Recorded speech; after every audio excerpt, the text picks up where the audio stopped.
Hi friends, ఈరోజు వీడియోలో tomato egg masala curry ఏ విధంగా ప్రిపేర్ చేయాలో నేను మీ అందరితో షేర్ చేద్దామని అయితే అనుకుంటున్నాను.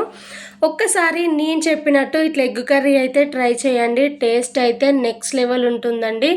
మన పిల్లలైతే చాలా ఇష్టంగా తినగలుగుతారు. ప్లస్ చాలా తక్కువ టైంలోనే ఇట్లా టేస్టీగా ఎగ్ టమాటో కర్రీ అయితే ప్రిపేర్ చేసుకోవచ్చు. ఫస్ట్ అయితే ప్రాసెస్లోకి అయితే వెళ్ళిపోదాము. ముందుగానైతే నేను 5 ఎగ్స్ అయితే తీసుకున్నాను. సో మీరు ఎన్ని తినగలుగుతారో అన్ని ఎగ్స్ అయితే తీసుకోండి. అలాగే 4 మీడియం సైజ్ టమాటోస్ అయితే చిన్న ముక్కలాగా కట్ చేసి అయితే పక్కన పెట్టేసినాను. అలాగే 2 పచ్చిమిరపకాయ అయితే ఇట్లా కట్ చేసి తీసుకున్నాను. అలాగే 2 మీడియం సైజ్ ఆనియన్స్ అయితే చిన్న ముక్కలాగా కట్ చేసి అయితే ఇవన్నీ అయితే రెడీగా పక్కన పెట్టేసుకోవాలి. మీరు కావాలి అంటే టమాటోస్ అనేవి నార్మల్గా కర్రీ చేసేటప్పుడు టమాటోలను వేసైనా కర్రీ చేసుకోవచ్చు. బట్ ఇక్కడ నేను వచ్చేసి అయితే మిక్సీ పట్టి అయితే ఈ రెసిపీ అయితే చేస్తున్నాను. ఇలా మిక్సీ పట్టి కర్రీ చేయడం వలన ఏంటంటే టమాటో అనేది డిస్టర్బెన్స్గా ఉండదు, తినేటప్పుడు టేస్ట్ కూడా చాలా బాగుంటుందన్నమాట. సో టమాటోస్ అన్నీ అయితే మిక్సీ గిన్నెలోకి వేసుకొని అయితే మెత్తని పేస్ట్ లాగా గ్రైండ్ చేసి అయితే ఇలా గ్రైండ్ చేసి పెట్టుకున్న టమాటో పేస్ట్ని అయితే రెడీగా పక్కన పెట్టేయండి. స్టవ్ ఆన్ చేసి అయితే గిన్నెను పెట్టుకొని ఇందులోకి 4 టేబుల్ స్పూన్ల వరకు అయితే ఆయిల్ని అయితే వేసుకోవాలి. ఆయిల్ అనేది వేడైన తర్వాతకి 1/2 టీ స్పూన్ వరకు జీలకర్ర, అలాగే మనం ముందుగా కట్ చేసి పెట్టుకున్న ఆనియన్స్ మొత్తాన్ని అయితే వేయండి. సో ఈ కర్రీలో టేస్ట్ బాగుండాలంటే ఈ ఆనియన్స్ అయితే ఎక్కువగా ఫ్రై కావాలి అన్నమాట. బిర్యానీలో ఆనియన్స్ అనేవి ఎలా ఫ్రై అవుతాయి అలా ఫ్రై చేసుకోవాలి. ఆనియన్స్ అనేవి తొందరగా ఫ్రై కావడం కోసం అయితే 1/2 టేబుల్ స్పూన్ వరకు సాల్ట్ కూడా వేసుకొని ఆనియన్స్ని అయితే బాగా ఫ్రై చేసుకోవాలి. ఫ్లేమ్ అనేది మిడిల్ ఫ్లేమ్లో పెట్టేసుకొని అయితే ఇలా ఆనియన్స్ అనేవి కలర్ చేంజ్ అయ్యేంత వరకు అయితే ఫ్రై చేసుకున్నామంటే సరిపోతుంది. ఈ టైంలోనే ఇందులో 1 టేబుల్ స్పూన్ వరకు అల్లం వెల్లుల్లి పేస్ట్ని అయితే యాడ్ చేసుకోవాలి. ప్లస్ అల్లం వెల్లుల్లి పేస్ట్ కూడా ఫ్రెష్గా అప్పటికప్పుడు ప్రిపేర్ చేసి పెట్టింది అయితే వేయండి, చాలా బాగుంటుంది టేస్ట్. ఇలా వేసిన అల్లం వెల్లుల్లి పేస్ట్ని అయితే కాస్త పచ్చి వాసన పోయేంత వరకు ఆయిల్లో బాగా ఫ్రై చేసుకోవాలి. తర్వాతకి 1/2 టీ స్పూన్ వరకు పసుపును యాడ్ చేస్తున్నాను. అలాగే 1.5 టేబుల్ స్పూన్ వరకు కారం కూడా వేస్తున్నాను.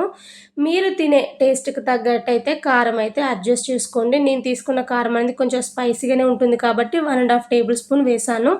అలాగే 2-3 పచ్చిమిరపకాయ చీలికలను కూడా వేసుకొని వీటన్నిటిని 1 నిమిషం పాటైనా కానీ ఆయిల్లో కాసేపు ఫ్రై చేయండి. మరీ ఎక్కువ ఫ్రై చేశారనుకోండి కారం మాడిపోతుంది కాబట్టి జస్ట్ 1 నిమిషం పాటు ఇలా ఫ్రై చేసిన తర్వాతకి మనం ముందుగా మిక్సీ పట్టి పెట్టుకున్న టమాటో పేస్ట్ని అయితే మొత్తాన్ని యాడ్ చేయండి. టమాటోస్ మిక్సీ పట్టేటప్పుడు మనం పచ్చి టమాటోస్ వేసే మిక్సీ పట్టాము కాబట్టి ఈ టైంలోనే టమాటో పేస్ట్ అనేది ఆయిల్లో బాగా ఫ్రై కావాలి అన్నమాట. పచ్చి వాసన పోయి టమాటో పేస్ట్లో నుంచి అయితే ఆయిల్ సపరేట్ అయ్యేంత వరకు అయితే మూత పెట్టుకొని అయితే ఫ్రై చేసుకోవాలి. ఇది ఫ్రై కావడానికి 3 మినిట్స్ అలా టైం పడుతుంది కాబట్టి ఫ్లేమ్ అనేది మిడిల్ ఫ్లేమ్లోనే పెట్టేసి బాగా ఫ్రై చేయండి. 3 మినిట్స్ తర్వాతకైతే మూత తీసి అయితే చూపిస్తున్నాను. సో చూసిలా ఆయిల్ అయితే ఎడ్జెస్కి అయితే వదులుతుంది. ఈ పేస్ట్ అయితే చక్కగా ఫ్రై అయిపోయినట్టే. ఈ టైంలోనే ఇందులోకి కొంచెం వాటర్ని అయితే వేసుకోవాలి. నేను ఇక్కడ చూపిస్తున్న గ్లాస్తోనైతే 1 గ్లాస్ వరకు అయితే వాటర్ అయితే యాడ్ చేశాను అనమాట. ఇలా వాటర్ వేసిన తర్వాతకి తిరిగి మళ్ళొకసారి మూతను పెట్టుకొని ఇంకొక 3 నిమిషాల పాటు అయినా కానీ మంచిగా ఉడకనివ్వండి. 3 మినిట్స్ తర్వాతకి మళ్ళీ తీపిసి చూపిస్తున్నాను. సో చూసిలా ఆయిల్ అయితే వదులుతుంది కదా, ప్లస్ మనకి గ్రేవీ కూడా థిక్గా అవుతుందన్నమాట. ఇలా అయిన తర్వాతకి ఇందులోకి అయితే సాల్ట్ అనేది కరెక్ట్గా ఉందా లేదని అయితే చెక్ చేయండి. నాకైతే సాల్ట్ అయితే కాస్త తక్కువ అనిపించింది, అందుకోసమే కొంచెం అంతా సాల్ట్ని అయితే అడ్జస్ట్ చేస్తున్నాను.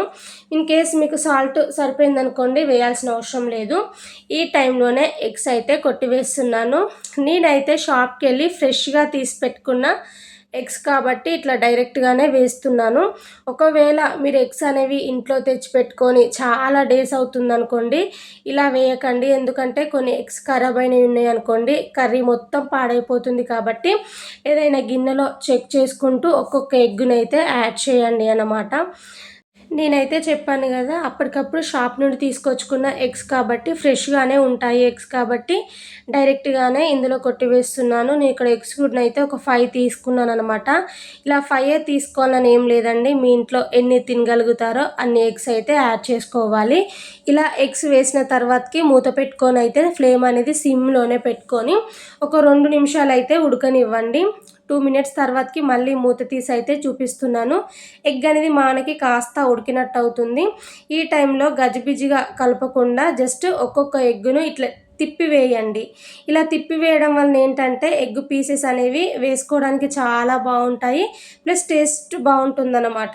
పీసెస్ అనేవి కాస్త పెద్దవిగా ఉండేటట్టే ఏ ఎగ్గుకు ఆ ఎగ్ ఇలా రివర్స్ తిప్పేసామంటే వెనక సైడ్ కూడా బాగా ఉడికిపోతాయి.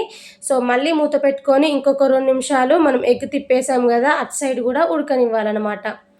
సో ఇప్పుడు మళ్ళీ మూత తీసి అయితే చూపిస్తున్నాను. 2 సైడ్స్ అయితే ఎగ్ అయితే చక్కగా ఉడికిపోయాయి. ఇప్పుడు ఇందులోకి 1/2 టీ స్పూన్ వరకు ధనియాల పొడి, అలాగే 1/2 టీ స్పూన్ వరకు గరం మసాలా పౌడర్ని వేసుకొని అయితే మొత్తం కలిసేలాగా మంచిగా మిక్స్ చేసి ఇంకొక 2 నిమిషాలు ఉడికించామనుకోండి, కర్రీ అయితే కంప్లీట్ అయిపోయినట్టే. మీ దగ్గర ఉన్నట్టయితే కొంచెం లాస్ట్లో కొంచెం కొత్తిమీర కూడా వేసేసుకోవచ్చు.